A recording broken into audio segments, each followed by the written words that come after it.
Okay. Hmm.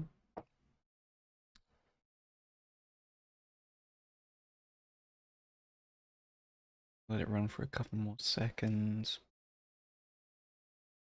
just in case. And hello. Sorry, I don't know. I know that it says live then. I don't know.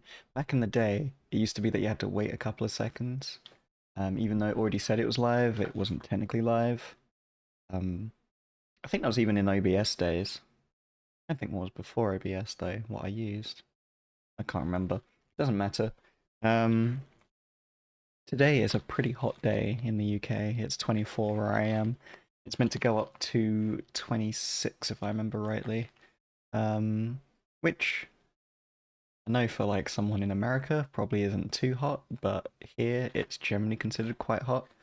Nowadays we're going up to temperatures like 40 degrees at times, which is absolutely ridiculous. That would be, I mean, we are considering it a heat wave here, but it might slowly become the norm, which is insane if you consider where the UK is hemisphere-wise.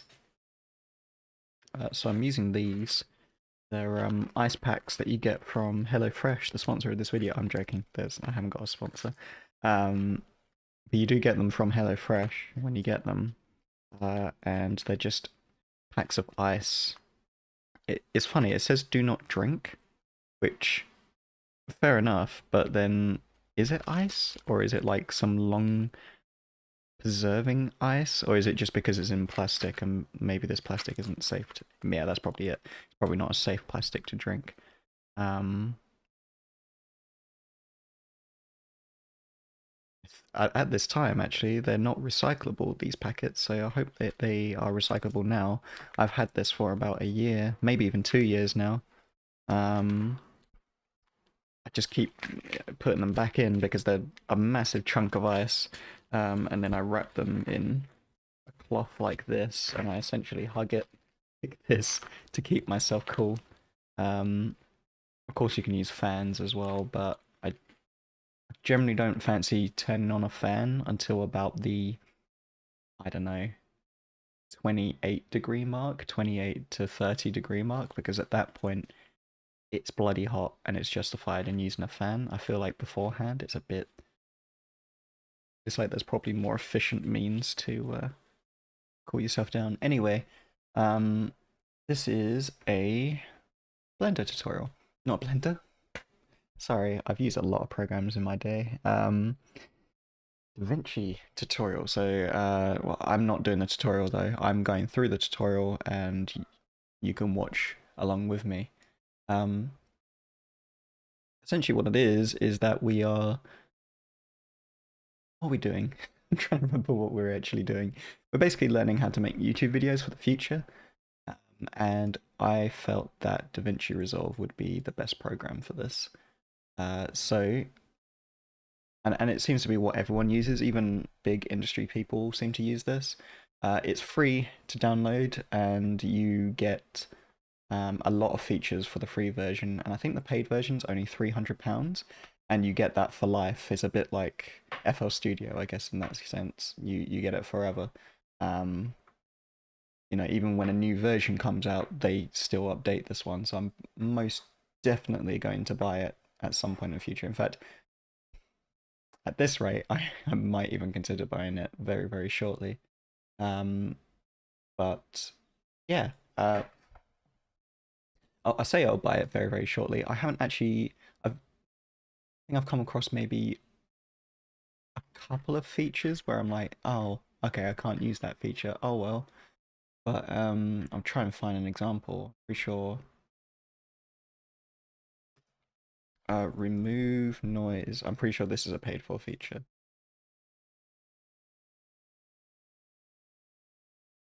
Nope, that's not a paid for feature.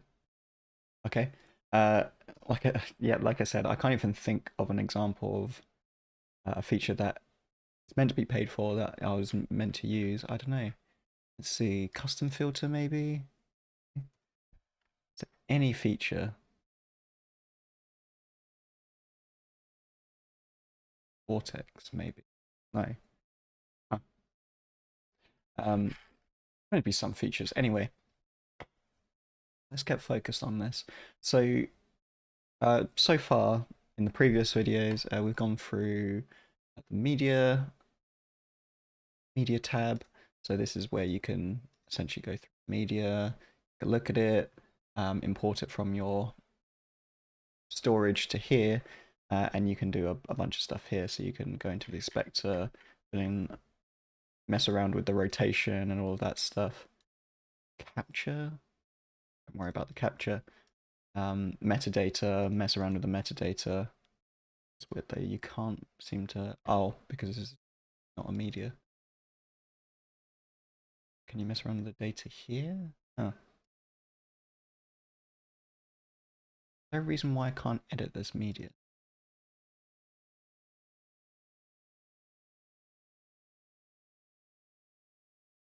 Oh.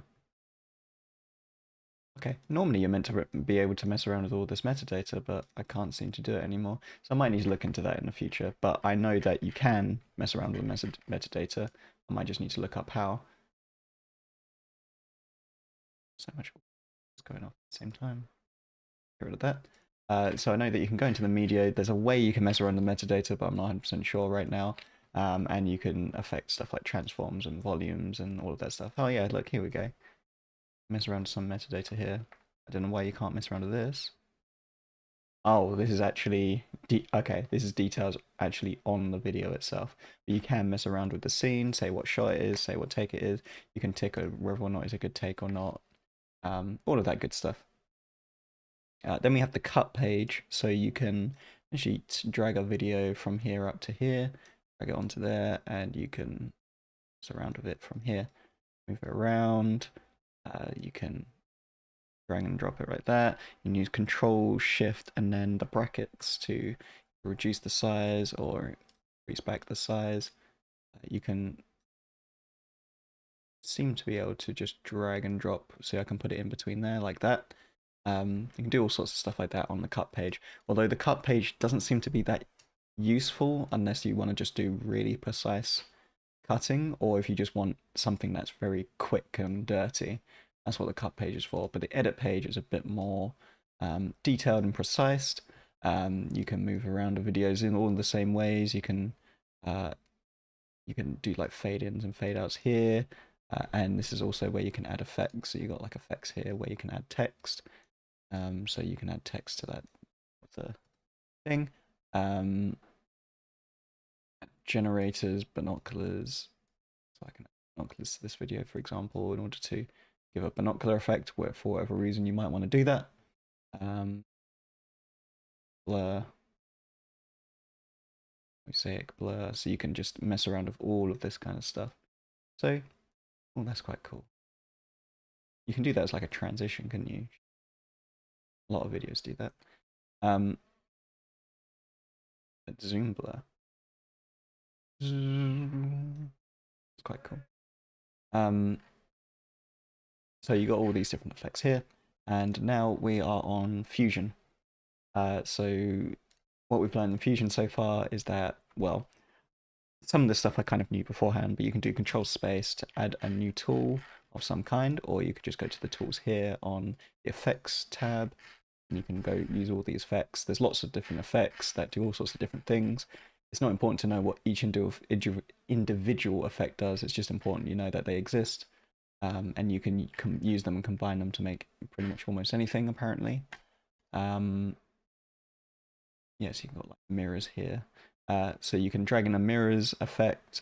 You can drag this little box, put it into there, drag this box, put it into, so take away that arrow, put this one into here, and now you've got a mirror effect on your video here. So select the angle here, you can positioning here, so you can just make it exactly however you want it. Look at that, that's quite cool. Do like a kaleidoscope style. Oh, there's the kaleidoscope. It's literally called a kaleidoscope. You can do kaleidoscope style videos there. That's quite cool, actually. That's quite cool.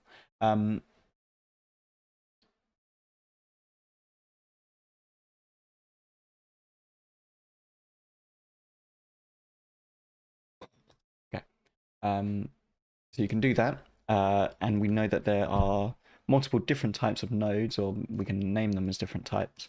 And one of them is called an image node. So this is an example of image node. This is the media in. So the media goes in here, and then the media comes out here, so that we can see the end result here, which is basically just this is what we are viewing. But you can also put in a text media thing, for example. So if I do shift space, then type text, there's this text plus or text 3D. I've never even tried text 3D. Let's try text 3D. So you can view text 3D by clicking this. I'll click here and put my media out here. Never even tried these 3D effects, so we'll see what happens. Let's add the text. Hello there, General Kenobi. That's quite cool. So it actually has a proper, it's almost like Blender. Navigate around in a 3D space. How do I rotate the camera? I don't think it is right. You can rotate it like this, and then I can merge these two together by doing a merge. Oh, I should say for the record, so I can, in theory, output the media out here, doing this.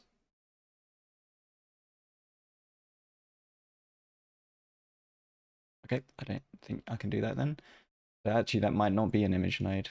Give another example of an image node in a bit.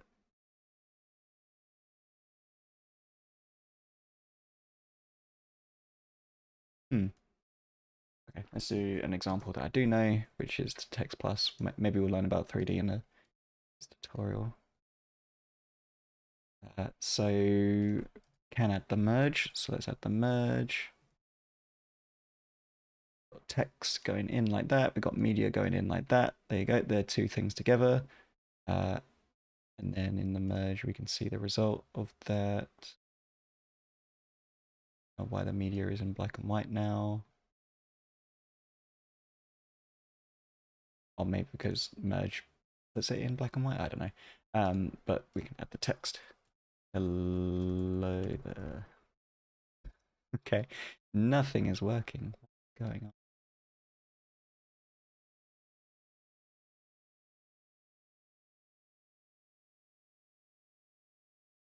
Okay, the text exists.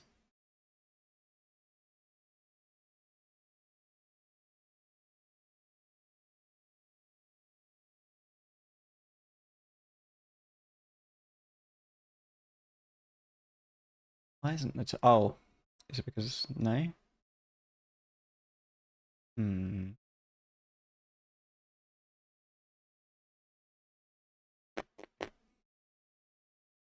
Size.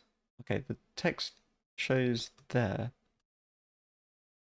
Make it super super big, but for whatever reason, really doesn't want to show here. What's that doing? I'm gonna get rid of this text object. We're gonna do it one more time. Text. It's just standard text.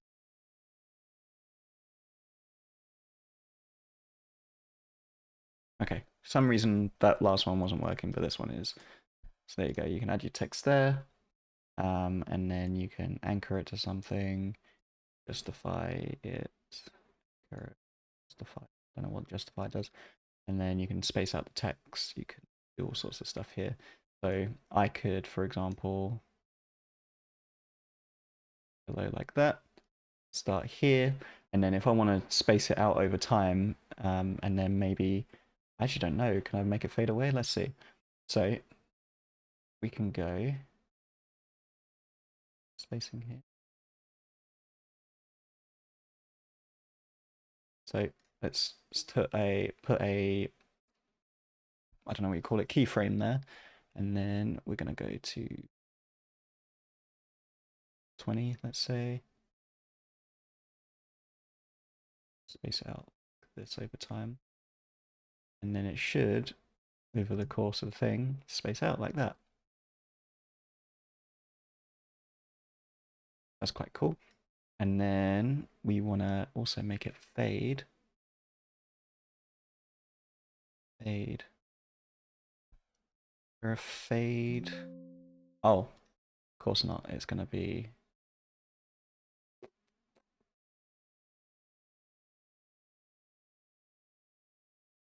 like opacity.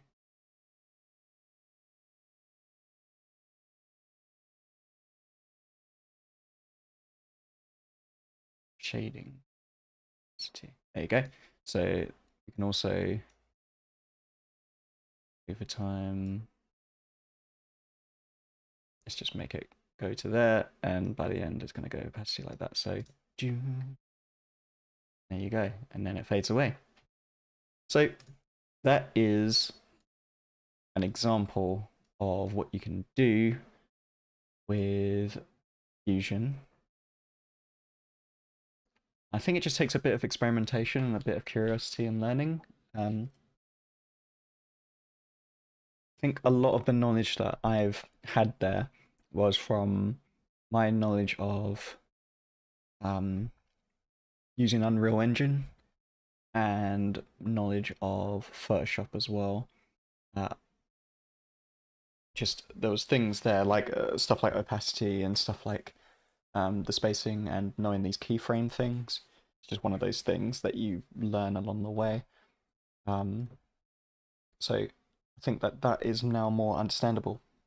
But we're 15 minutes in and we haven't started the video yet. But I think we have made a good understanding of what this is. So that's what's important. We're going to continue this course.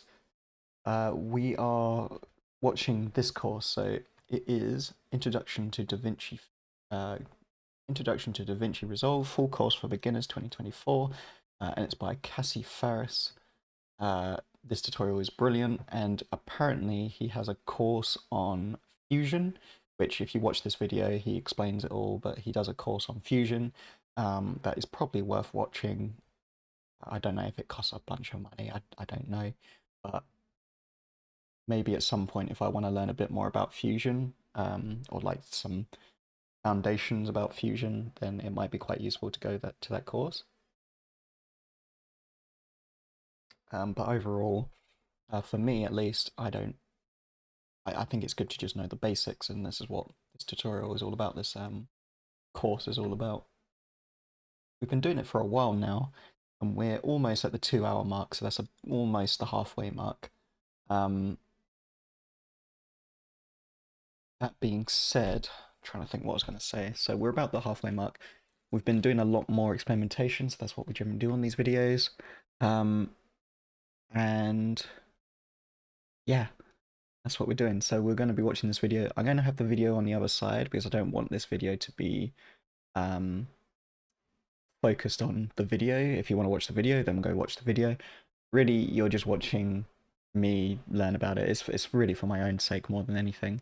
But I'm just learning it. If you want to learn it as well, then follow the tutorial. Follow along with me if you want to. But that's what I make it for. If you search masterclass on YouTube, it pretty much appears straight away, even though there's other masterclass things, like there's an actual masterclass YouTube channel that's called Masterclass, but this is, I don't know, for whatever reason this pops up first, so it's probably a pretty popular video. Anyway, again, oh, also all the files that I'm doing here is all in that video as well, so watch it there. Image that goes into it. I can grab this and hold Shift, and I can drag this down in between a couple of nodes like that to link it up. I'll close my effects here so we have a little more room. And here we have a blurry image on both viewers. The reason for that is because we're looking at the blur on the left viewer and the media out on the right viewer. And we're always viewing the output of each node. If I were to take this media in one and drag this to the left, we can see kind of the before and the after. Yeah, okay, I Let's do a understand that. couple other effects. That's quite cool as well, actually. So you don't have to click these little buttons here. And that's different to that one. You don't have to click these little buttons here. Is that left viewer always grey? Is there a reason for that? No.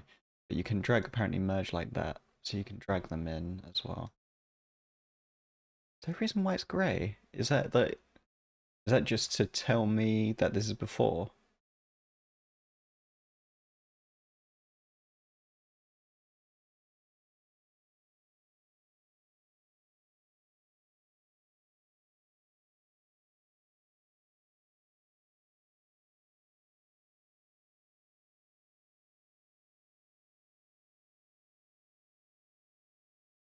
I really like that I was able to Back do would that. be our color corrector. And I want you to notice something here. We're putting this image into the input, and then we're taking the output of the effect and putting that into the media out. So we're running an image through the effect. We're not putting an effect on top of it or applying it or anything like that. It's easier to wrap your head around this if you always think, I'm going to run an image through an effect. I'm going to run this through a blur. I'm going to run this through a color corrector. Then I can adjust this color corrector, and look, now we have this kind of purpley image because we've taken our original image, we've color corrected it, and now it's in the media out. And then of course, if we go to the edit page, we have this purpley image, right? So we always run images through effects. There's a bunch of different effects like curves or brightness and contrast, and they all work in similar ways. You always run an image through them, and then you can adjust that image in the inspector and kind of control how strong that effect is. Same thing for brightness and contrast. Same thing here, I can adjust the contrast of the image just by running it through that brightness and contrast node. Cool, right? I can hold shift and just move this a little bit to disconnect it. And I can hold shift and drop whatever I want to actually be connected there back on the line. And it's always a good idea if you're going to connect something like that using shift or dragging something down from the toolbar that you take it and kind of shake it around and make sure that it's actually connected, because you can really easily It's have really this freaky node looking. sitting on that line and it That's looks like it's connected, incredible. but it's not. And so if you're going to drop it on the line like that, always just kind of check and make sure that it's connected. So these nodes right here, these are effect nodes. Now, instead of going up to my effects panel every time I want to add something that's not on the toolbar here, I'm going to use a little shortcut. I can hit shift.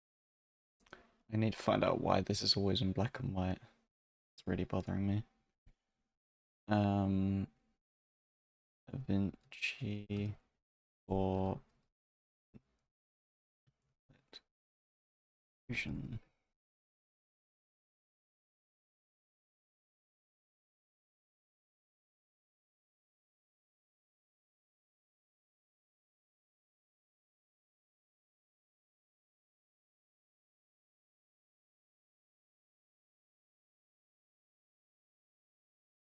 I don't know. Oh, there we go.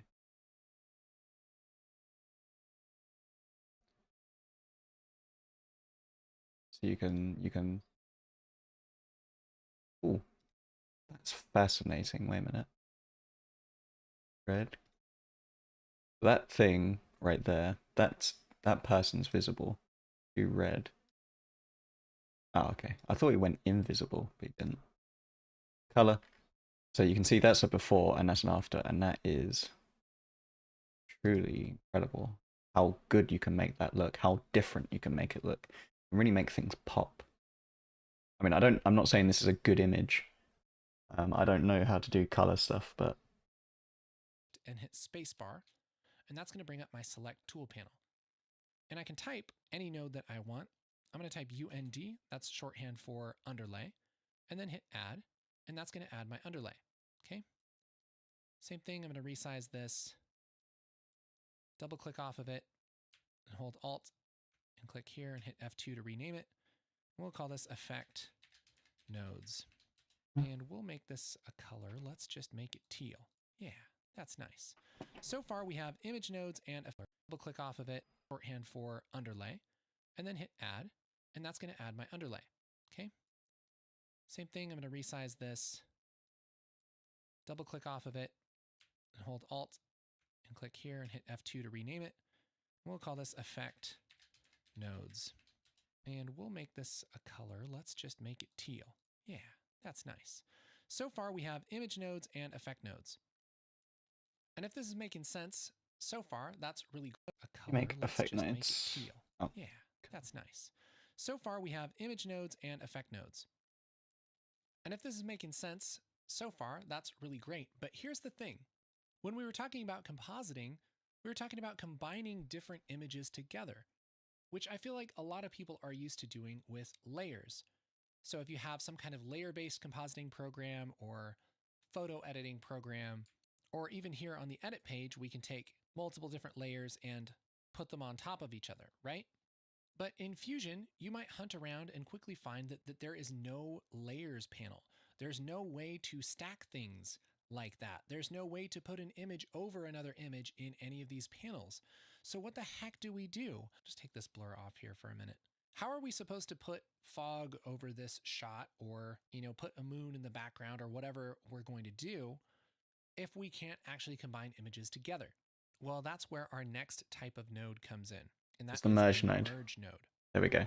I So to the right of the second little divider here, was about to this say, I'm first pretty sure I can icon do that. is merge. But So I can take this merge node and drag this here. And you'll notice this merge node not only has a yellow input and a gray output, but it also has a green input and a blue input. Now, this is something we haven't really talked about yet. The main image input for most nodes that's is quite generally this. just them highlighting that was quite informative though. If I hover over this. You got a little tooltip to let them know. Oh, there we go. Effects mask, and input. The yellow's always input. This is an effect mask. Interesting. Yellow input. Okay, for an effect node, it's just called input. So really, we consider the merge node our layers. If you mouse over any of these, it'll sort of tell you what these Anything are. that inputs into merge is a layer. Job. Here on the color corrector node, we can put another image into this, which is called a match reference. We also have a match mask. This blue input is an effect mask input, which we'll get into in a minute. But the merge node has a yellow input, which is called the background, and the green input, which is called the foreground. That's because every node has one specific job, and the merge's job is to put one image over another image. So if we were to take our media in and plug this into the yellow input of the merge, and take the merge into media out, here in the right viewer, we see nothing different happening. That's so can I have, if you... I didn't even think about that. Can I have two media ins? Media in, can I make this a different media?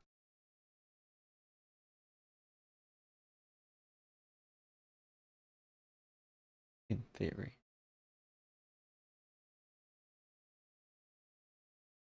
Doesn't seem like I can, but I bet I can. I bet I can have this media and this media over the top of each other.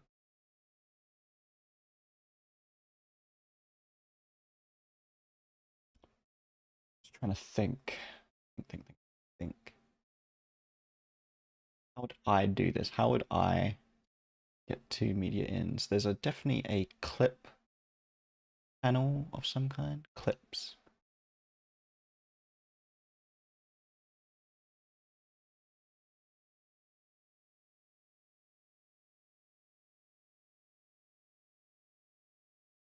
Okay, I was hoping I could drag and drop a clip into there. Okay.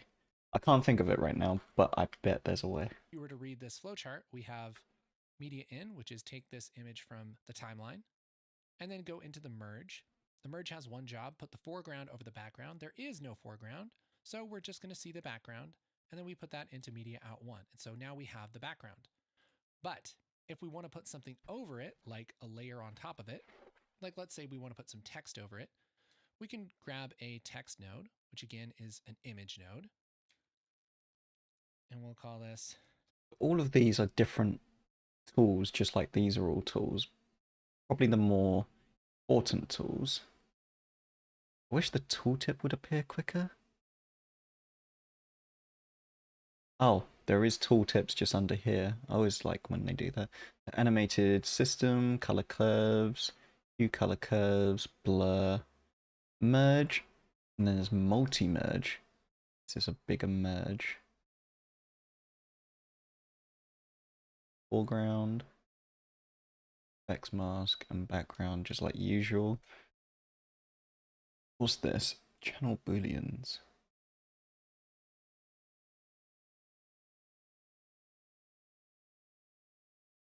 I'm gonna wait for text FG more for foreground. information. I'll take the output of this text and plug that into the green input of our merge, and look what happens. Now we have the text over our background. So that's how you would combine two images in Fusion. Now, don't get hung up on this because it can be confusing when you have to use a merge node and when you don't. If you're used to thinking about, dropping a color corrector on something, like even in the edit page, right? If we have an effect, we can go to effects, grab one of our open effects here, and we'll take this blur.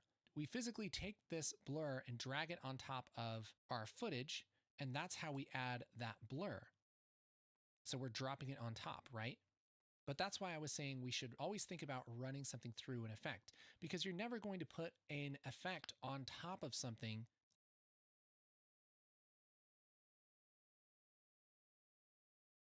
Davinci, two different media ins. Sorry, that's gonna bother me.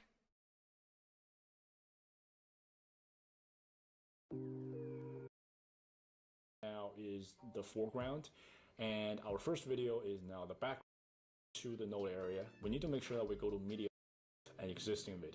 This video is video editing central. So the first thing we're going to do is to bring our video clip to the Fusion page. Now to get a second video clip, a second video into the node area, we need to make sure that we go to media pool tab on top. Pause. Okay. Let's take this. Let's go media pool. Go Fusion Media, and we drag in. Okay. So we can have. Let's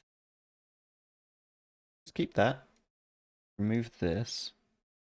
Add this in. We're going to. We'll see what we do with this in a bit, but I just want to make a merge. Merge. I kind of like just Command Shift clicking. Okay, now we've got that. So let's take our media in. Now let's add in a mask of some kind. So we've got text, fast, color correct, color curves, brightness blur.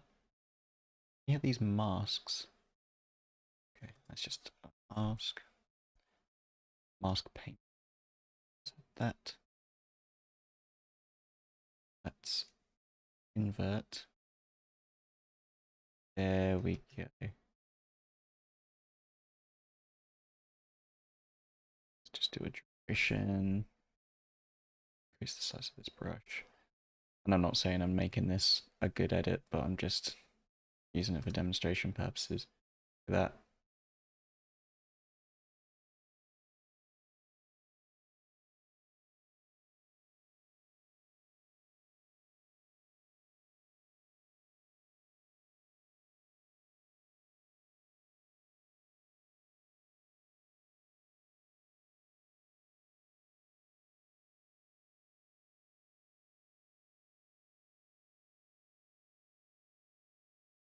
Gonna keep going until I feel satisfied.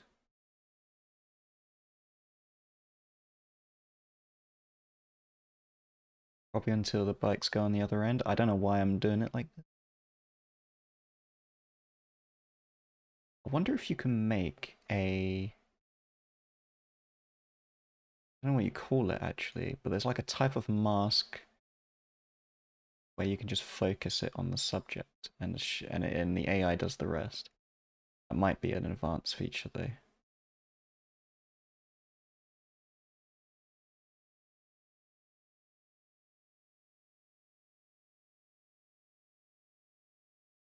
Also would like it if you could make the duration longer. 30 seconds. It's fine. Assume you probably can, but just, I don't know how.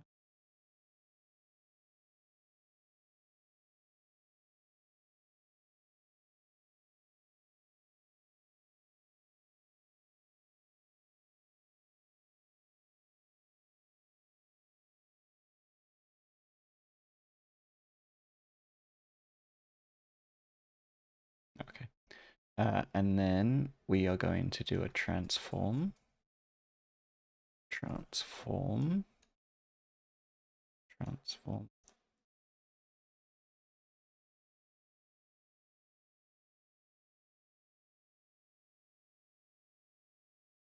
More transform of that. Transform. So this goes into here. You go off of there. You go into here. You go into here. And then you go into here. Go. And then transform to reduce this. How do I reduce the size of this size? Beautiful. In part of the mountains. come off of this. Out. That, look. The monster's there. Woo! Just an example. I'm gonna see. Mask. Sub. Magic mask. Magic mask. Ah. There we go. That feature's locked.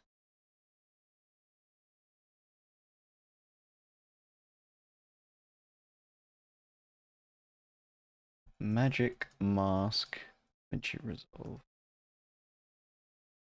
Quick fire top tips, everything you need to know about using magic masks within Davinci Resolve 18 Studio, sponsored by NVIDIA. Yes, that's Studio, that's the paid version. They're not available at all within the free version. You can use them for selective color grading or cutting things out of your scene, whether it's for simple stuff like putting text behind things or more creative compositions. Now, they work by utilizing the Davinci Resolve AI neural engine. To get the best performance in magic masks, you're going to need a powerful graphics card like those available from NVIDIA. Everything you're seeing in this video, by the way, is being run on my very own NVIDIA RTX 4080. All of the latest 40 series of graphics cards by NVIDIA of magic masks within Davinci Resolve. There's the color page version, which is kind of the OG, that one came first, and then there's the fusion version as well. They work pretty much in the same way, but there is an important distinction between the two. The color page version is generally a fair bit quicker and allows for obvious color grading. There's also a person mode, which we'll talk about in a moment, but the color page version is kind of Okay, Magic Mask sounds like a very, very cool feature, almost worth the £300 in and upon itself, but we'll see. In Fusion, it just doesn't work that way. You always run an image through an effect. And so this merge, all it does is put an image over another image. If we were to do something like grab a blur and plug that into our merge one like this, I see a lot of newbies to Fusion doing this. You put that blur over that merge, and then you select the blur and you just pump that blur size and nothing's happening. Nothing's changing. That's because what you're trying to do is blur this image, but instead what you're telling it to do is take this image and blur nothing and put that blurred nothing over this image, which just looks like the regular image, right? But if we were to take an image and run it through an effect before we merge it, then we have our blurry foreground, our text, on top of our back. I just realized something as well. Let's add a blur. Honestly, this is so cool. I'm having a lot of fun using this. So now I want to blur him. I can blur him into existence. So I could go... This is 30 frames per second. So let's say over 3 seconds, we unblur them. They just blur into existence. That's really cool. That's really cool.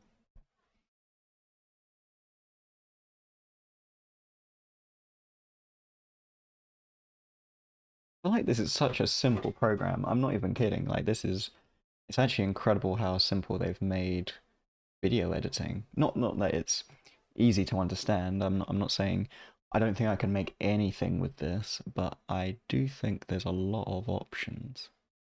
Background. And we can think about this in order, right? So we take our text and then we blur it and then we put it over our background. And of course, that's what we get. We have blurry text over our background. Because what we're really doing, if I just drag this blur to the left, is we're creating an image with this effect. We're taking an image, running it through an effect, and it makes a new image with the effect applied. Then we can take that image and put this over our existing image. So a merge always puts a foreground image over a background image, okay? That's the only time you use a merge, is when you're putting something over something else. And you never put effects on top of things. You only run images through effects, okay? If you wrap your head around that, everything's gonna be so much easier, believe me. You might be asking, how do I stack multiple things? If a merge only puts a foreground over a background, what if I have 3 layers? Let's just grab another text here and we'll just call this layer 3 and we'll make it a different color, make it kind of this blue. If I take this text and I plug that into this other input of a merge, some weird stuff is happening. Nobody really even knows what's going on here. And it looks like we're just going to keep putting images into this merge and stack them, but what we're really doing is hooking this text up to our mask input, which again, we're going to go over in a minute, but that's just not what we want to do. If we want to put another image over these 2 images, all we do is we make another merge. So I can take this merge. That's interesting. So that's actually really interesting. Wait a minute. So text. So let's add a text over to this. I think I know what that's going to do. Let's move our text over here. Let's invert the color. Oh, okay. I don't think. Oh, wait a minute. Okay. Blurred into existence now. Oh, I need the text as well. Hello. Hello. We can actually. That's cool.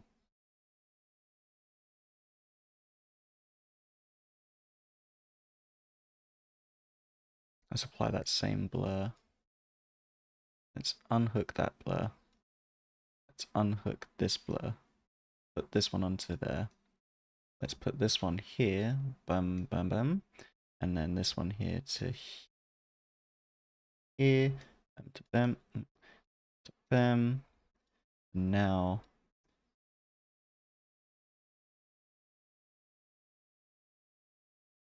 Okay. Now we blurred that into existence, and then there's a video over the top, essentially. So this is, the text is behaving as a mask over the blur. That's really cool. That's really cool.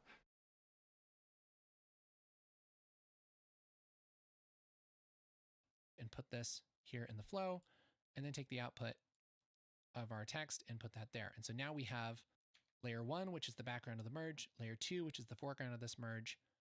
Those get merged together and put into the background of this merge. And then layer 3 goes into the foreground. And so that's generally how you would layer things here in Fusion.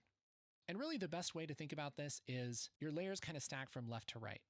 So this first layer is media in, and then this is our second layer, this is our third layer, and so on. You kind of build them from left to right. That's a bit misleading because my media in could go over here. I mean, I get that it's left for right, and that's probably how you should order it, but it's not really true. Right. If It's you where want the to arrows are going. change the order of the layers, you can select the merge and the image that you plugged into the merge. You can hold shift, and you can drag this out of the flow like that, and just drop it in before this merge. And now we have the blurry text over this blue layer. And so the order of the nodes matters. Generally goes from left to right. Now, something to mention, it doesn't have to go from left to right. That's just kind of its default. In fact, when you move these nodes around, you'll see that these inputs actually kind of move around with them. You could stack this from top to bottom or right to left if you wanted to, or bottom to top. It doesn't really matter. What matters is what nodes you have connected to what inputs. So like the colors of the inputs. That's what's important. Now, something to mention, there is a node called a multi-merge node. And this is relatively new in the later versions of Resolve. And if you're coming from a layer-based app, this might be more helpful for you, but I'm gonna give this to you with a caveat. This works pretty much exactly like a normal merge node. I can drag this here in the flow. So just disconnect this stuff and we'll plug the blur 2 into multi-merge, and that's going to do what a normal merge node does. But once we have this plugged in, we'll see we have another white input. And this says layer 2. So if we take this text 3 and plug this into the white input, well, now we have kind of what we were looking to do earlier, is we have our first layer. So multi-merge is what I was thinking it was, which is that you can have multiple things inputting. How would I do a... So let's say I want to add even more text, right? So I want to add more text to this. I just do another merge. Merge. Of course, there's multi-merge, which I could do in this particular case, but I just want to know if I'm doing more large scale. So I can add this here, right? And then go, hello? Yep, okay. So we can do this. And add this text here and stick it there. Let's angle it a little bit, and then starting from frame 0 here, and then over time, grow it, and then over time, let's see, what can we do? Oh, blend just makes it disappear. Let's do blend.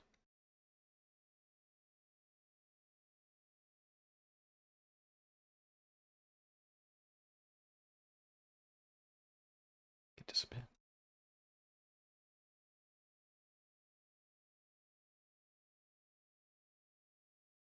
There we go. Or we can even do multi-merge. Multi-merge. Just them, them, and then there's the things that I gave this. Did I give the merge that effect? Oh, I gave the merge that effect. Interesting. That's really interesting. Wait a minute, so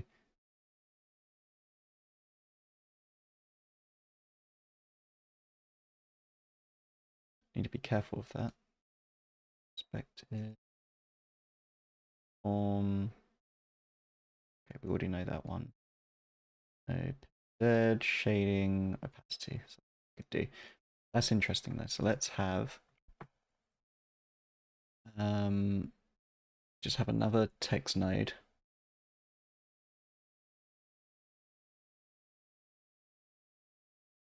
Get rid of this merge. We have this text node, and then we have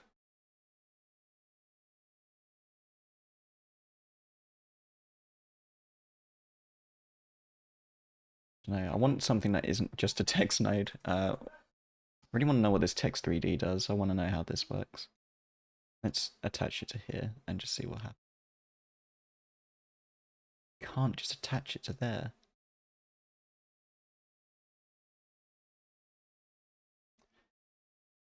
Text 3D.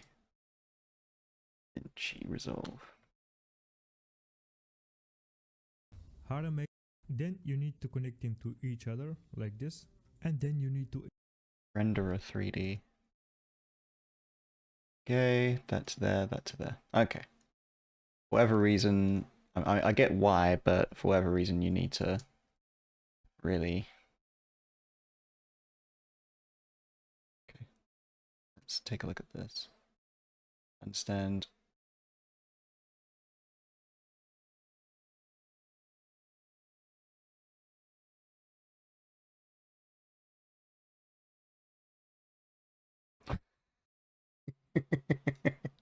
This is gonna be so shit. Can I automate this?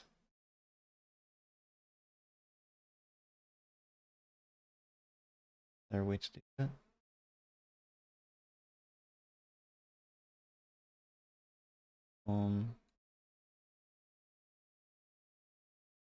Okay. I'll do that. Well, that's funny.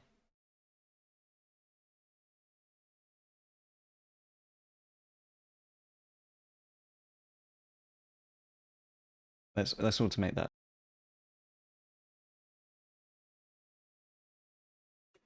So what we're gonna do, go back here, gonna rotate a bit more. Actually get the spacing decent, size decent. Let's change the color. Oh, color's good.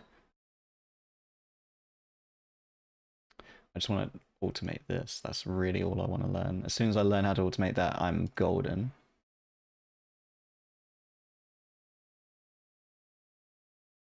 Okay. Go from there to 30 frames. So make this a relatively quick fade in.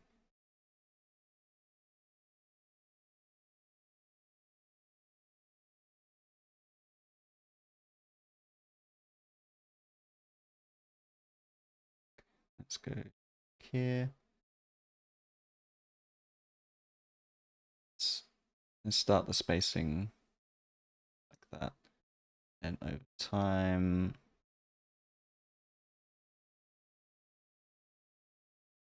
it's there.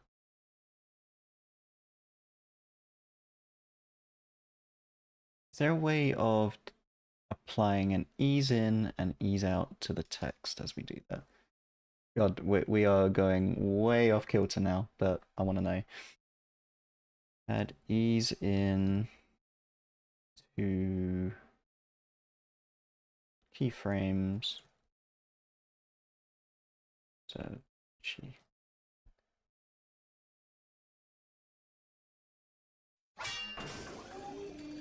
Get into it. Now, if you're only adjusting one of the properties, like only the position, or only the zoom, you can do this very simply in the edit page. To do this, you want to select the point where you want to start keyframing, and then go up to the inspector tab and hit the keyframe button on the right of whatever property you want to adjust. Then go forward a couple frames to where you want the changes to end, and then go back up to the inspector tab and then adjust the property you added a keyframe to earlier. Once you made your adjustment, hit the keyframe button again. Now to smooth out these keyframes, you want to hit this curve icon on the clip in your timeline. This will bring up this menu where you can adjust the keyframe curves. You are now to smooth out these keyframes, you want to hit this curve icon on the clip in your timeline. This will bring up this menu where you can adjust the line. Hit this curve icon on the clip in your time frames. Okay.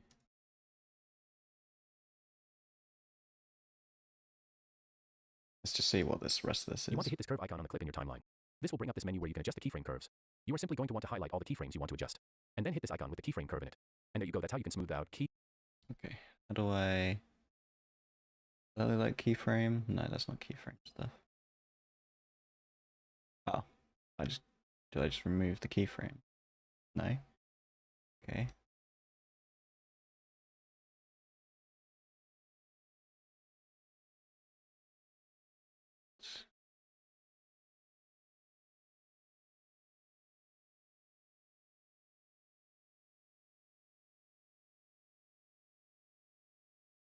Yes, yes, yes, yes, yes. This is exactly what I want.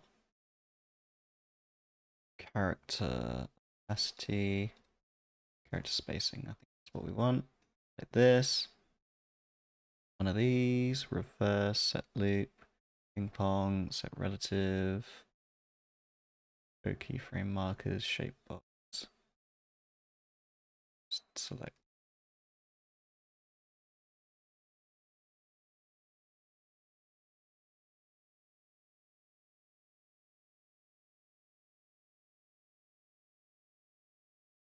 I mean, that is my ease in and ease out.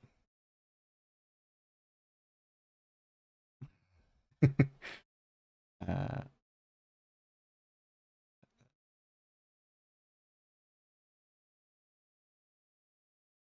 that's a bit more like it.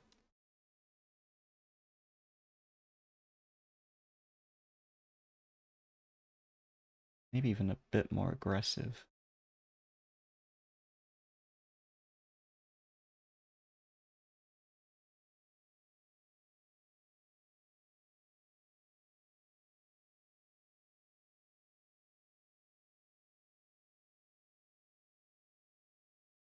Oh, oh my God, that's good. All right, all right, all right, all right.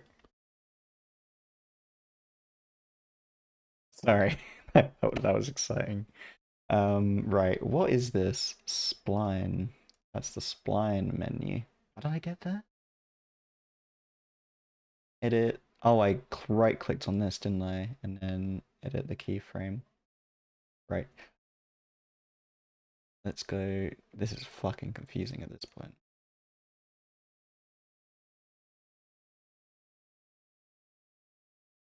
All right, all right, all right, all right, all right. That's good. Now. Spin. That's the next step. We want to spin. How to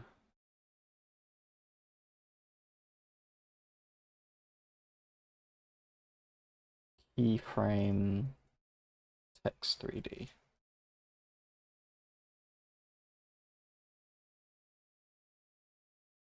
Now, you actually can see what's going on now. With the merge select, you actually can see on the keyboard. Before I do that, I'm going to click into the viewer and hit Control G to bring up the grid. Then I'm going to use the y-axis to kind of center it. Now, behind this 3D text node, I actually want to grab a 3D merge node. Make sure it's attached to my node flow. And back in the inspector, I'm going to select text again, go down to extrude. I'm going to cut this up. This is actually going to bring depth to the, I'm going to select 3D text node. I actually want to grab a 3D merge node. Make sure it's attached to my node flow. And back in the inspector, I'm going to select text again, go down to extrude. I'm going to cut this.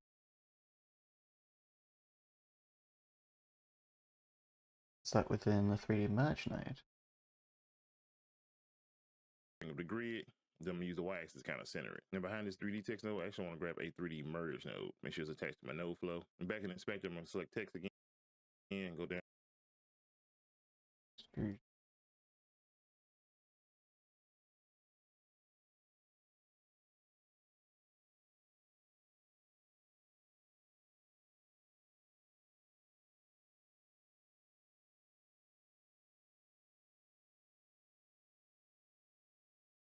In these advanced controls, is this where we are?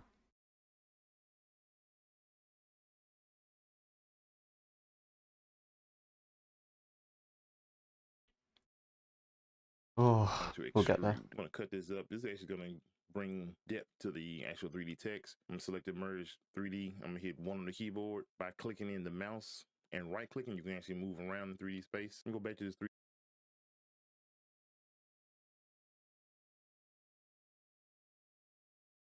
Okay. We'll navigate, So we're going up and down like that. We can rotate like that. How do I move? Rotate that way with shift and the mouse wheel. No. F, or no, D centered us.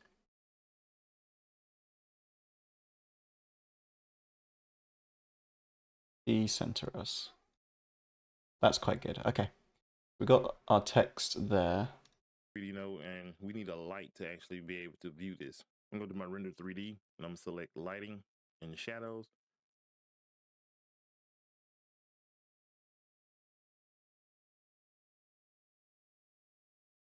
It's going to blank out. Then I'm going to hit control and space, bring them a toolbar. I'm going to type in light.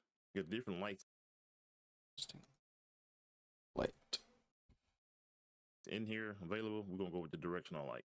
You're going to take the output of the directional light and connect it to the Merge 3D.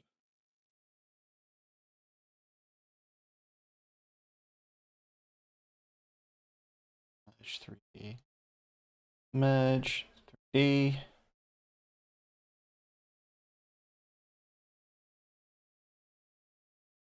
Light. This to here.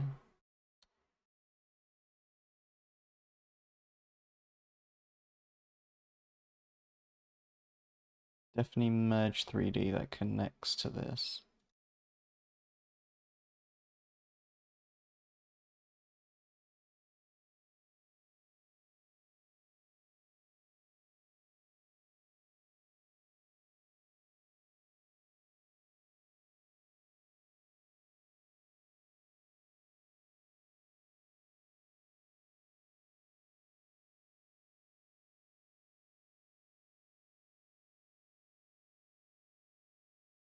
Wait a minute. Merge 3D. It's definitely this. So this goes to here, this goes to here.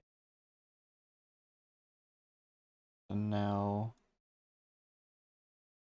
lit up here, right? There we go. Now if we move this. Oh, I'm moving the merge there. This and this around. Okay, let's. Now you're looking at your text, you can actually see the difference in it. If I go back to the renderer, turn off lighting and shadows. You can see here it's kind of like jumbled together, like the lettering over here, you can't even really see. You click on the lighting, shadow.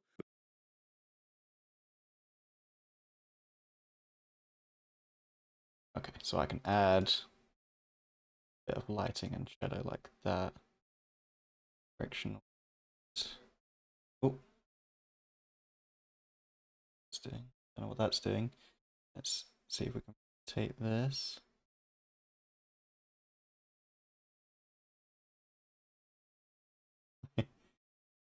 Saying.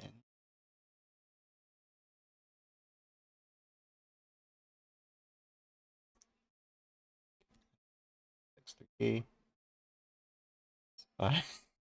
This is so stupid. So with that activated, you actually can see what's going on now. With the merge, so like you actually see where the lighting is placed. You see right now it's actually in the middle of our text. So you can grab this little handle here, or you can click on the directional light and go into the inspector tab, type on transform, and you can move it to different axes. If you want to move space, type in replace and replace material 3D. This way over here, I'm gonna hold shift and get to my node below. Then I'm gonna take the out box, I'm gonna click Going to right click and then you're going to select follower. The follower is going to activate the modifier tab. Now this part here can be kind of confusing. Just basically have to make sure the timing. I'm going to turn this down a little bit, try to get rid of the little glitch delay. A good spot would be like 1.53. Now, on the other hand, if you want more separation between your characters, you can crank this up to, as you crank it up, you can actually see it animate. So I'm gonna crank it up to 60, so that should be good. Take a look at it. So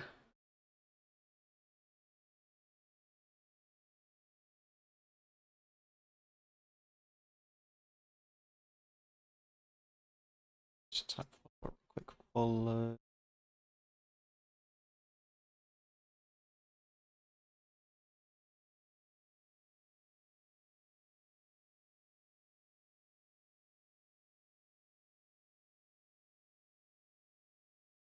I'm not gonna bother with this. I just want to know how to rotate this at this point. Go to playback, render cache. I got to set to smart. From here, hit Control P and cut it off. Now it animates. So I had to find a workaround. And the workaround found to actually be able to animate the opacity. You click on the placement material, take this to the side a little bit, then go back to the original direction of light, rotate it a little bit. You basically just mess with the direction of light, try to create a look that you want. You can actually add many more lights in if you want to as well. But the last little bit of songs are going to be the most steady, but you can see like some of the lighting's cut off. Okay. Useful to learn that there's a 3D merge. Animate 3D text. In this video, we're going to look at you. Before we start, a quick either from. So now what we can do is apply character text. So select your 2D text.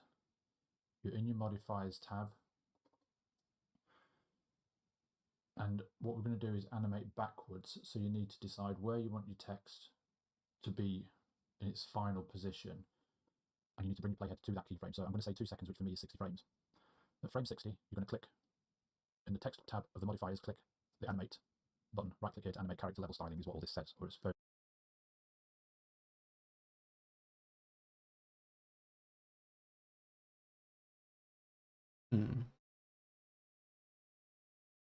those two it's bugged, but anyway. Sorry, I'm just looking for how to animate 3D text simply. That's it. Need to be that in depth. Now, before we get started, make sure you download Reactor if you don't have it already. A link will be in the description down below. You can actually move around. So with that activated, you actually can see what's going on now. With the merge select, you actually can see where the lighting is placed. You see right now it's actually in the middle of our text. So you can grab this little handle here, or you can click on the, now in the beginning of the video, I said that down to select, I'm going to select this heat shield, and then actually be able to apply this. We need a little bit. You see I started to round off. I'm trying to depth down a little bit, and to save a little bit on render. The follower is going to activate the modifier tab. Now this part here can be kind of, I'm going to go over to the inspector tab in the download box. I'm going to click, going to right click, and then you're going to select follower. The follower is going Interesting.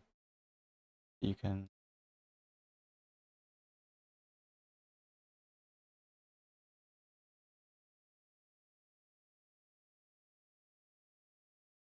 get rid of that.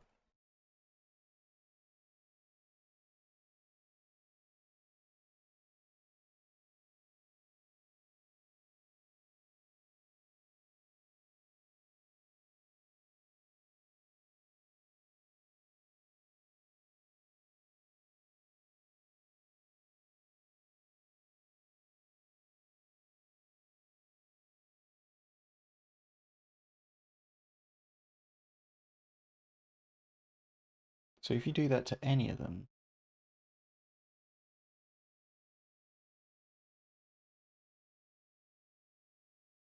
interesting. Okay.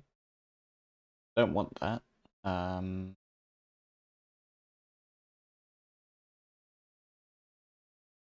scale.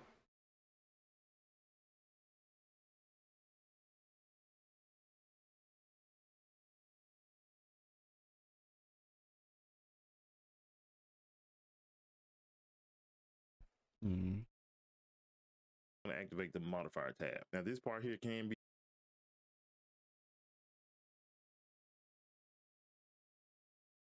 How to animate object within 3D space.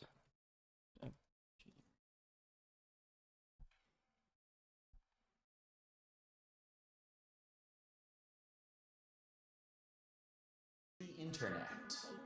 Yes, this is really what it looks like.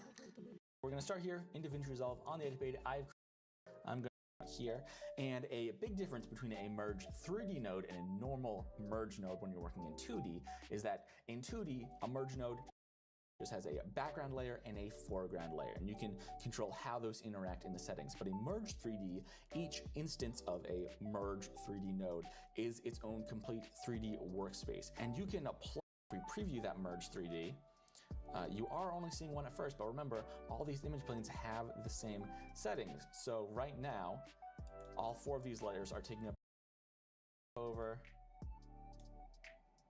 and then now you are getting into some cool stuff. Image it there, and then now you've got this pretty cool layout. If you wanted to showcase all the games you play or all the games your system can play or something, this looks pretty cool. But there are still some things that you will need in every 3D scene you make. The first, if you have this Sorry, I just click this button up here. I've just got a stupid thought in my head. There's this episode in Doctor Who called Dot and Bubble, and I just imagined myself in that episode. Quickly show you what it's showing here. You can see you got a bunch of image planes here. I'm just imagining all those image planes rotating around. It's so dumb. Visualization of a camera as well. Again, make sure this is how wide or how zoomed in the lens on the camera in the scene is. You sense that you aren't while still seeing more of the image, which is really important.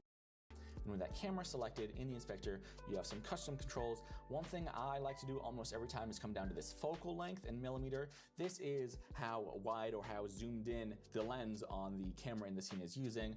So most of the time I like to widen that up a little bit. Let me go to like 18, and that'll let me actually push in closer while still seeing more of the image, which is really important when you want to get some like natural like lens warping or distortion, or just to get that sense. Yeah. Just show me how to animate it. Something flat, and that really starts to come into play if we get a little bit closer. We have been using these default axis transforms, but if we come up here in our viewer, you have this little rotate option. If you click that, now you have this completely different set of controls right around the camera, and these are to rotate on each of these individual axes. So now if you hold the green, you'll rotate that way. Red, maybe rotate up a bit. And then now if you go back to these transforms, you can really push this in and get a cool little look. And you can see all of this reflected in the render 3D well. If I just come up on this y-axis, you have this really cool move. So let's actually keyframe that move. I'm gonna bring my camera as low as I want it, come to the beginning of my timeline, go to my camera, transform it over here in the inspector, put a keyframe on this. Oh.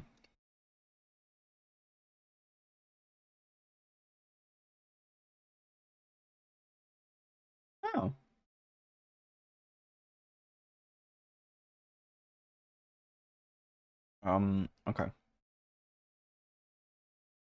So it's all here. It has to all be here.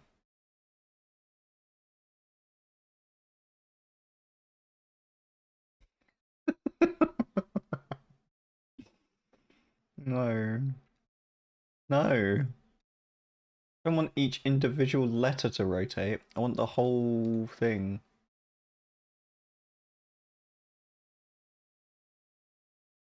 La la la la.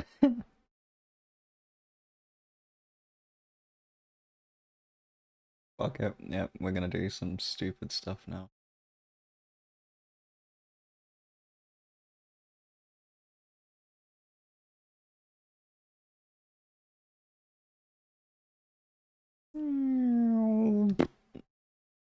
Gotcha.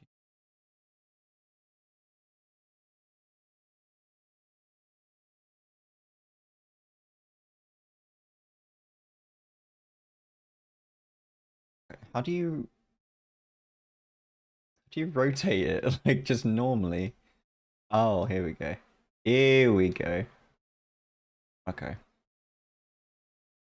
It is all available there.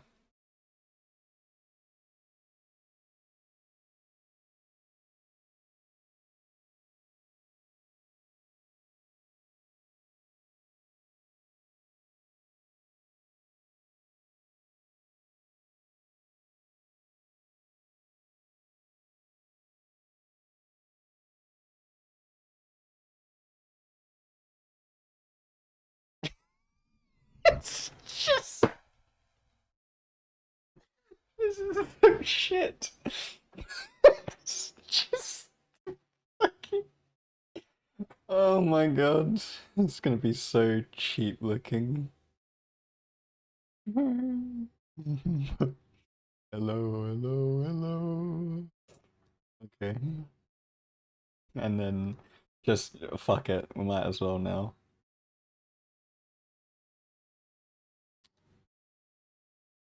So we can rotate each individual letter. Okay, we're gonna start here. 60 seconds, just do a full 360 rotation. Oh.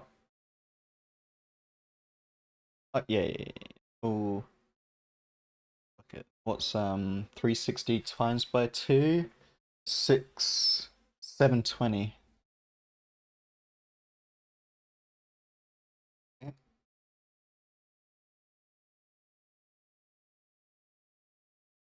And then once we hit there, start doing this as well.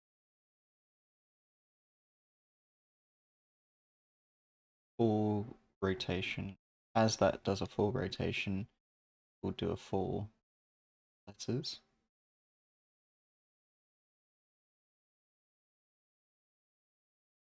And then I'm just gonna go fuck it at this point.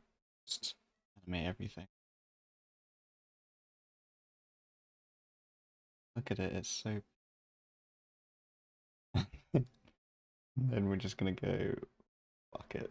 Just absolutely insane. Actually, wait a minute. We stop the rotation there.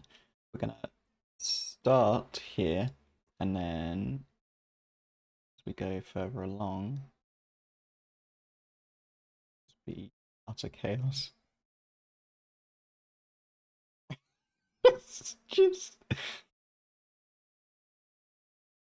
the worst animation ever. Wait a minute.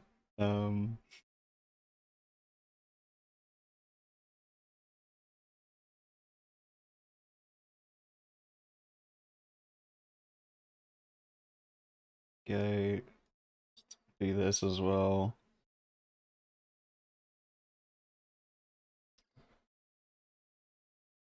Fuck it. As we go along, let's add this here. We'll move it a little bit on. Oh, no, not rotation. Let's translate it on the X. Move here. Oh, wait. Remove that. We'll move this from here. Maybe by this frame it goes to here and then goes down a bit. Goes a bit more. Oh, goes a bit more back here.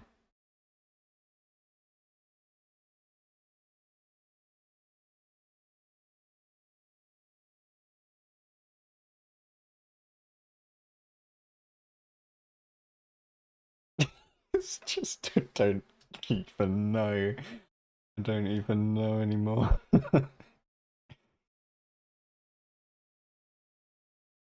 Gonna make the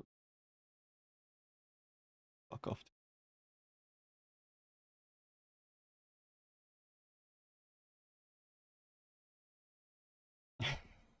It's just the worst animation ever.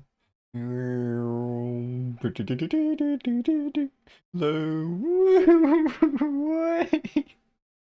you go. That's perfect. Okay, we've learned everything we need to know about 3D animation there.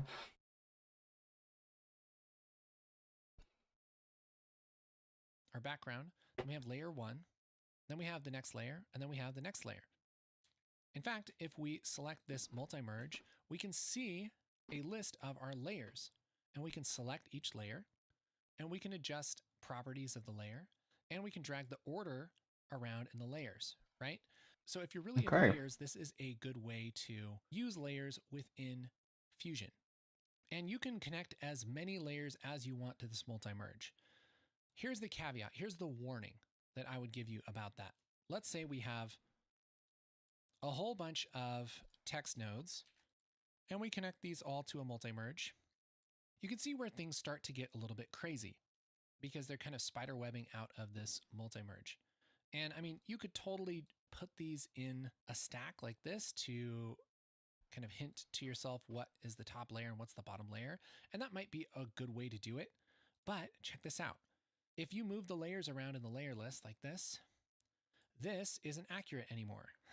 And so you have to manage two different things in order to keep yourself organized.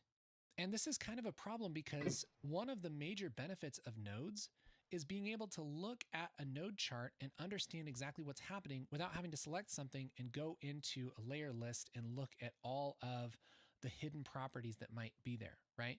So we could have this size pushed up and the center changed or whatever on one of these I don't even know layers. what this text is anymore. And without it selected, I have no idea which layer this is. I have no idea why it's moved around. I have no indication of that. And so I'm going to have to go through any of these and see if there's any sizing or anything weird. And no, that's not working. So I can go into the multi-merge and I'll have to look at each of these to see if there's any size. There it is. There's the sizing. And so you're just searching for things over and over again. And it's honestly just a worse way to work. You're kind of making things hard for yourself. And so as uncomfortable as it might be, I would really recommend not using the multi-merge. I would recommend if you want to stack a bunch of layers that you get used to making a bunch of merge nodes like this and Oh, okay. building. He literally just recommends not using the multi-merge, which in all fairness, I kind of understand. Merge. Merge this here to here. Get rid of this. And this to there. Perfect. That is a good video right there.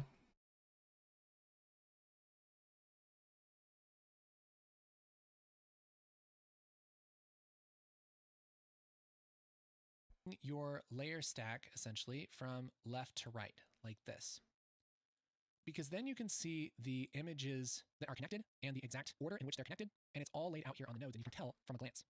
And if you are going to move things around like this, I would also recommend using something like a transform node. So here right under our playback controls, there's this little icon. This is a transform node, and this is an effect. Okay, you run an image through it, and then it just gives you some properties for sizing and angle and flipping things and centering it and moving it around and that kind of thing. And again, it's for that reason. Just at a glance, I can tell what's happening with all of my layers. I have 3 different layers, and it's really easy for me to tell which one is probably moved around and changed. It's the one with the transform node on it, right? It's this one right here. And I don't have to go and hunt and search and everything. Which one is blurry? Probably the one with the blur node on it. Now, what you might be thinking is, dang, that seems like a lot of work for something really simple. I think I'll just stick with layers because, man, then I don't have to make a merge node and, add all of these nodes just to do one basic thing, right? But here's the thing. It's really about the same amount of work as adding a layer. Check this out. You have to make the image, right? You have to generate the text or bring in the file or anything like that. And so I'm no not matter arguing what with app you. use, you're going to have to do that. This guy's arguing with Just himself this right merge now. node for a minute and This is bring back to the over here. main tutorial video, just in And if case. you want to put this on top of this other image, it's actually about the same amount of work because what you can do is you can take this output and drag the output over the output of this node, and look what happens. Boom. It makes a merge node and it automatically connects this to the foreground. And so you don't have to make a merge node and connect it and disconnect things and all that stuff every time. You can make a node, connect it pretty quickly, right? And once you get used to, it's really not that big of a deal. Everything that works.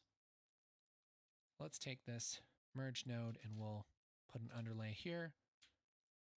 At this rate, I would have probably been And we'll have a done. merge and a multi-merge. We've got half an hour left. So that's the third type of node, a merge node. So we have images, effects, and merges. The last major kind of node Okay, would be a let's mask. Now, to the right of this push for middle it. divider here, we have these little shapes. I'll just grab the ellipse to start out with. And what this does, if we hit 1 on the keyboard, is it creates a circle. And it does this with a little shape that you can adjust. And in the inspector, you can soften the shape, all of that kind of stuff. And this is designed to select. Oh, didn't know you could do that. That's quite cool. Part of the screen.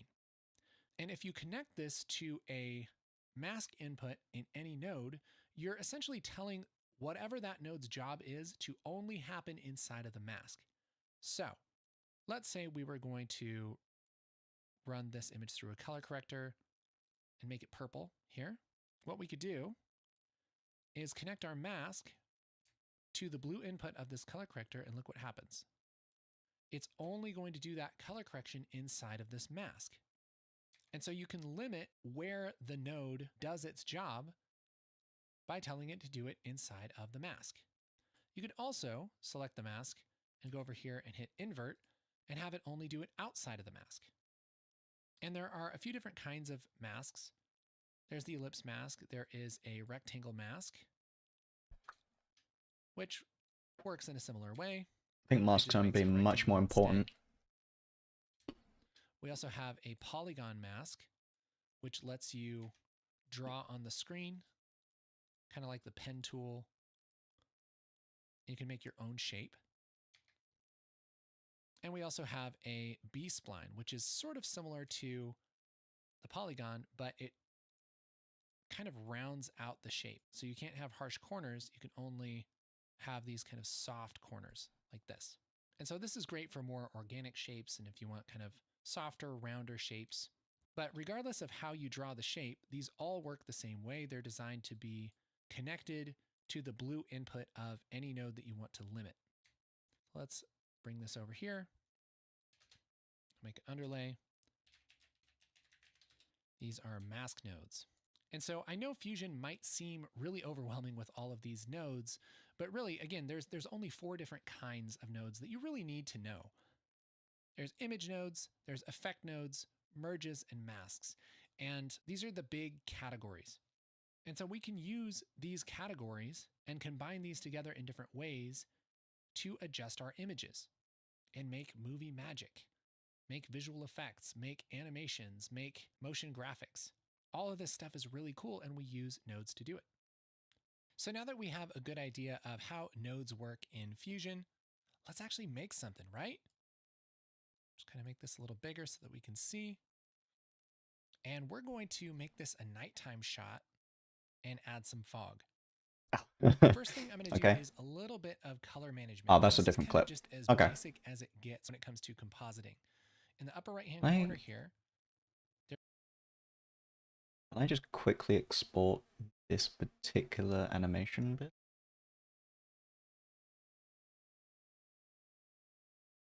Oh, here we go. Take selector.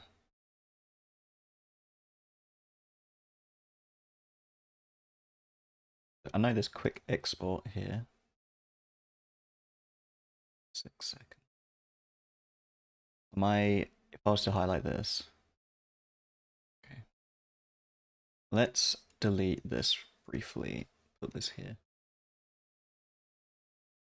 Export. Seconds. Go.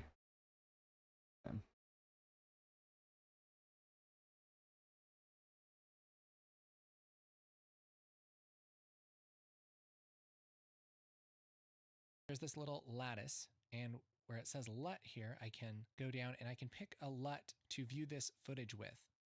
And this is shot on Blackmagic Pocket 6K in Gen 5. So let's just say Blackmagic Gen 5 filmed a video, and that's going to give us a decent approximation of what this will look like. We also have a polygon mask, which lets you what this will look like. First thing I'm going to do is a little bit of color management, and this is kind of just as basic as it gets when it comes to compositing. In the upper right-hand corner here, there's this little lattice, and where it says LUT here, I can go down and I can pick a LUT to view this footage with.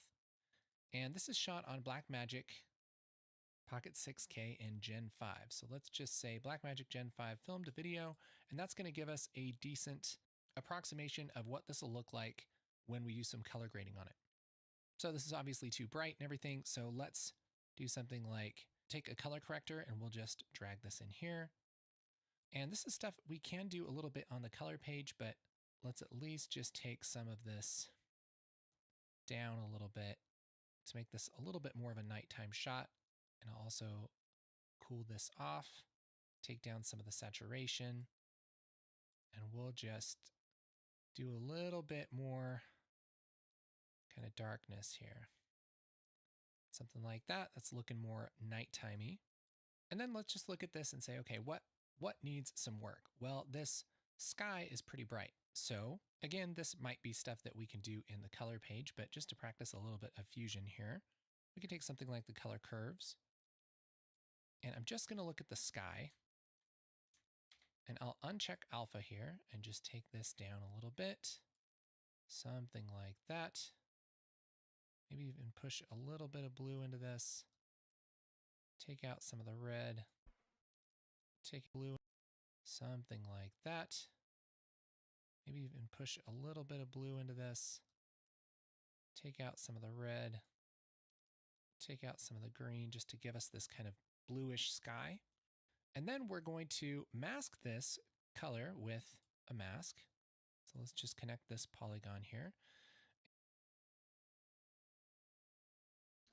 Okay, so we're gonna add a polygon. I don't know where that is here, so I'm just gonna add this. It's here. Is this just gonna apply to the sky then? I'm just gonna kind of draw in our shape here like this. And we're just isolating this to the sky. Boom, like that. Push up the soft edge a little bit, and that looks a lot better. So now we have this kind of set up as a night scene. Now let's add the brightness of these lights back in. Now check this out. Here's something we could do. Let's also just take another color corrector, and this time I'm going to take this media in. This is our original footage, and I can actually drag multiple outputs from the same node. So I can put this into our color corrector like this. And if I hit 1 on the keyboard, I can bring up and see what we're doing. I'll also make sure that we're looking at this under our LUT. So Blackmagic Design, Gen Film, like that. Maybe make this just a little bit warmer. And I'll take the gain down a little bit. But we're looking for kind of a nice yellow tone here because we want to accentuate what these lights look like. Okay, great. And now we can take this brighter color, and I'll take the output of this and merge it over everything else. Not a color pro. Like that. Maybe make this just a little bit warmer, and I'll take the gain down a little bit. But we're looking for kind of a nice yellow tone here because we want to accentuate what these lights look like. Okay, great. And now we can take this brighter color, and I'll take the output of this and merge it over everything else like this. And now we have this as kind of a second layer on top of everything.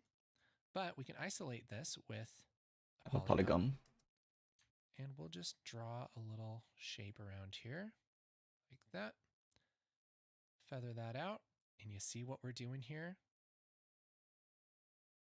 You can isolate just the lights.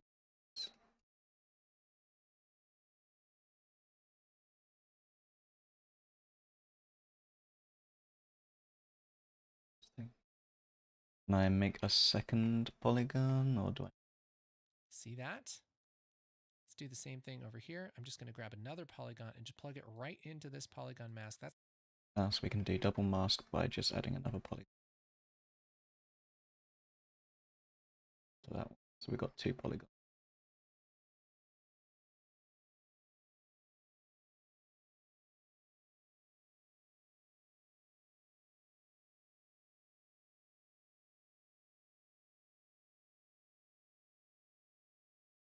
It's really clever. Before and after, it kind of looks a lot more. I'm not gonna claim that I know how to balance the lights properly, but that does look more nighttimey than before. It's going to stack these masks like this, and I'll just soft edge like that. Can make this a little bit bigger, whatever we think. Maybe even make this a lot bigger and soften it a lot. So we have a little bit of light coming in here. Let's also do that for this light here. I'll stack this like this. Again, soft, soft, soft, soft. And now we have this somewhat convincing night shot with those bright lights there kind of contrasting with the blue. And we can further refine this in the color page, but you know, that's kind of a basic, nice composite. That's actually Let's go ahead and rename things. This really good. We're just going to call this light CC. Move this. This will be sky curves. This will be night CC. This polygon, let's call sky mask. And these polygons will say, you know, light mask mid, light mask left, and light mask right. So now we can see exactly what's happening here. Let's just take this media in. We'll say OG for original footage, MI, like that. And we can see that we're color correcting this. We're color correcting the sky just inside of the sky mask. And then we're merging the original footage over itself with some masks here. We have it color corrected. And that's what gives us this nighttime look. Now let's add a little bit of fog. This is something that you definitely can't do in the color page. We can grab this fast noise here. I'll take this and then drag this in like that. That's going to make this big, bright kind of cloud. If we push up the detail a little bit, push down the scale, we can see these clouds. Push up detail. Oh, it's obvious. Clouds like this. One thing we'll do is take this merge and turn the blend all the way down, and then we'll just start to push it up a little bit, just to where we can start to see that a little bit. And then we're going to mask this. No, that's not what. Oh, I'm doing it on the wrong. Up.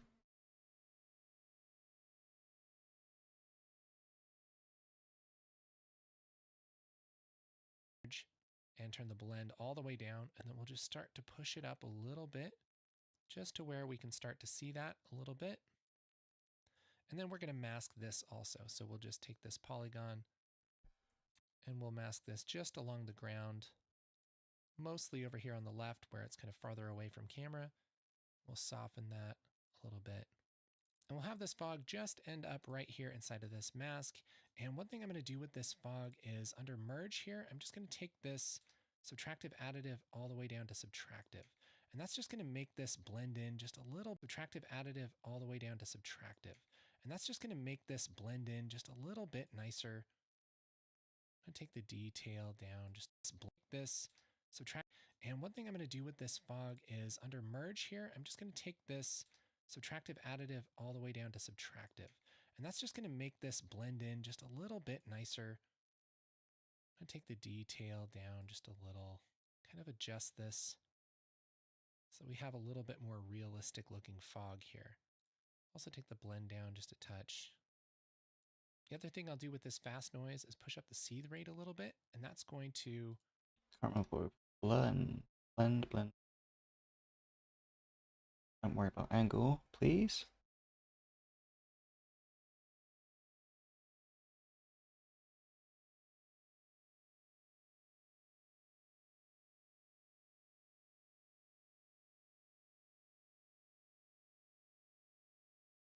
kind of animate this over time.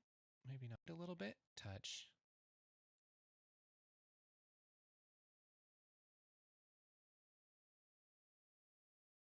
Right, got you. Start here.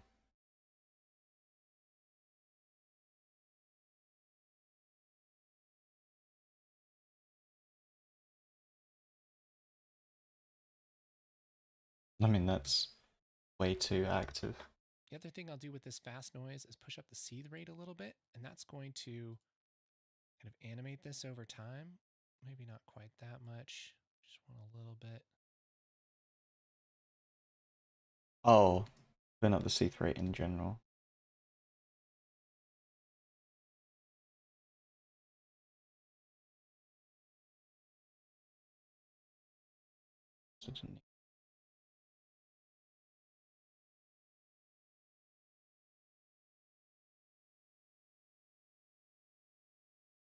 I mean, that's a bit too much, but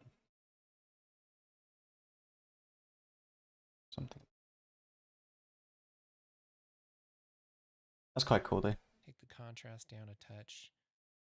Just want a little bit of fog here. And we're also going to animate the center. Now, we haven't talked a lot about animation here, but what we can do is any of these properties, we can animate over time by clicking this diamond and changing its value. So Here at 0, let's go ahead and click the diamond here on center. And then towards the end of the shot, we're going to go towards the end. And then this time I don't need to click the diamond. I can just change this property and it's going to animate it in between these two values. So now we have this fog kind of rolling through like that. And depending on how realistic you want this to be, you can spend a little bit more time on it, but that's kind of the workflow here. But let's kind of break this down. I'll hit 1 on the keyboard to bring up the different parts here. So we're starting with our original footage, then we're doing some color correction. We're color correcting the sky. We're doing a little bit of color correction on the original footage and then merging it over itself just where those lights are. So that gives us this nice kind of nighttime looking shot. Then we're taking this fast noise, we're putting it over the shot only inside of the mask. And now we have some fog, and we're animating the fog over time to kind of roll through the shot. Turn on Pretty cool stuff Unity. you can do in Fusion. Let's take a look at the next shot in our timeline. I'm just going to disable This time, stick layer I'm just going to watch it because we have some footage of this is something really little significant. spaceship, and then we have some footage that we shot weeks later of our little alien puppet. Actually, we'll come back to it because I think it might be worth doing. We've been going for almost 2 hours now, so I'm happy to say we've learned a fuck ton here. So yeah, I'm pretty happy with this. I'm gonna leave it there for now, and